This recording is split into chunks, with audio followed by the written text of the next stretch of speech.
Дундгов аймгийн засаг даргын тамгын газар. 2023 оноос Дундгов аймгийнхаа 1-5 дугаар ангийн үдээ хоолнд хамаардаг хүүхдүүдийнхээ дунд судалгаа хийсэн байдаг. За мөн одоо цусны шинжилгээ авсан байдаг. За энэ үеэр бол витамин D-ийн дутагдaltaй, за ясны сэргэгчлэлтэй байна гэсэн ийм одоо дүн гарсан.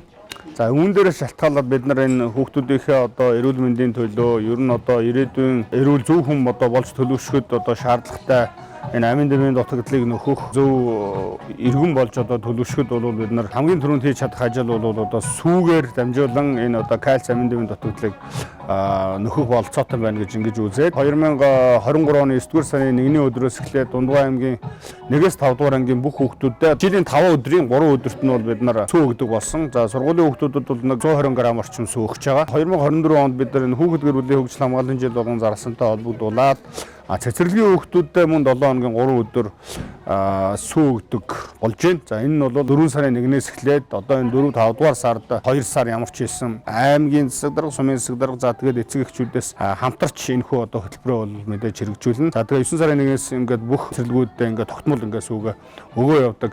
Ийм одоо ач холбогдолтой хөтөлбөрийг бид нар энэ 2023-24 онуудад анхалж одоо улсын хэмжээнд санаачлаад ингээд явж байгаа. За энийг бол бас Монгол Улсын боловсрол шинжилгээ ухааны сайд дэмжиж сайшаад бусад одоо аймагуудад энэ хөтөлбөрийг хэрэгжүүлэх хэрэгтэй байна гэдэг ийм чиглэлийг бол өгөөд ингээд явж байгаад бид нар бас их баяртай байгаамаа. Төв худалдаа авах процессыг бид нар төрийн өмчийн бараа үйлчлэгийг одоо худалдаа авах тэр одоо тендерийн хуулийн дагуу бол хийж хэрэгжүүлж байгаа. Тэгээ тендертэн үйлдвэрүүдийн бид нар одоо шаардлага хангасан амин дэмийн ажилттай ийм одоо сүүнүүдийг худалдаа ийм чиглэлүүдийг өгөөд явж байна. За сургууль болон өөр өөрсдөө тендерүүд зарлагдаад явж байгаа. Цэцэрлэг болон өөр өөрсдөө тендер зарлагдаад явах юм боломжтой. Нөгөө Апо компани, Сүү компани, за Питапет компани гэх мэтчсэн одоо сүүнүүдийг бол тэр нөгөө тендерийн шалгаруулалтаараа ингээд аваад тэгээд хүүхдүүдэд ингээд хүргэж байгаа. Өнөөдөр Дундгов аймгийн 15 сум, за 22 цэцэрлэгийн хүрээнд нийт одоо 3500 орчим сургуулийн өмнөх насны хүүхдүүдийн дунд Дундгов аймгийн засаг даргын санаачлагаар сүү хөтөлбөр одоо нээлттэй хийлээ. За сүү хөтөлбөр маань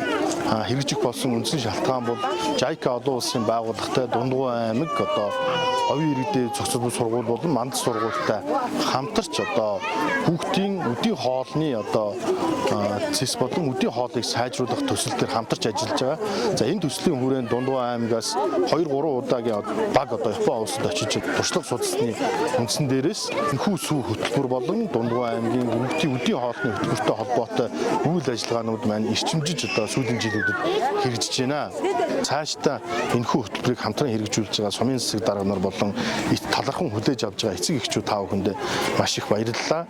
Ер нь бол ингээд эцэг эхчүүдэд уриалж хэлэхэд зөвхөн бид нар энэ ажлын 5 өдрийн 3 өдөр нь сүү өгдөг биш, өдөр болгон одоо эцэг эхчүүд маань хүүхдүүдтэй 50-аас одоо 100 г сүү өдөр болгон өгч хэвшиж одоо сурах нь бол бид бүхний хүүхдүүдэд одоо хамгийн их хэрэгтэй шүү гэдгийг одоо тав хүндээ бас уриалж хэлмээр байна. За манай анги нийт 48 хүүхэдтэй. За сүү цагаан эдэн хүүхдийн бие биелэлээр өсөлт хөгжилт нь болохоор нэг ач тустай байдаг. Тэгээд нийт эцэг их хүүхдүүдийн өмнөөс сүү хөтөлбөр хэрэгжиж байгаад баярлалаа гэж хэлье. Сүү хөтөлбөр энэ цэцэрлэгийн насныханд бас хэрэгжиж байгаа бол их үр дүнтэй зөв арга гэж бодож байна. Түүнээс хүүхдүүд нөгөө кальц юугаа авдаг, амин дэвтэй гэж үздэг. Учираас цэцэрлэгүүд дээр хэрэгжиж байгаад маш их баяртай байна. Их таалагдж байгаа л да хамгийн гол амин дэм шүү дээ.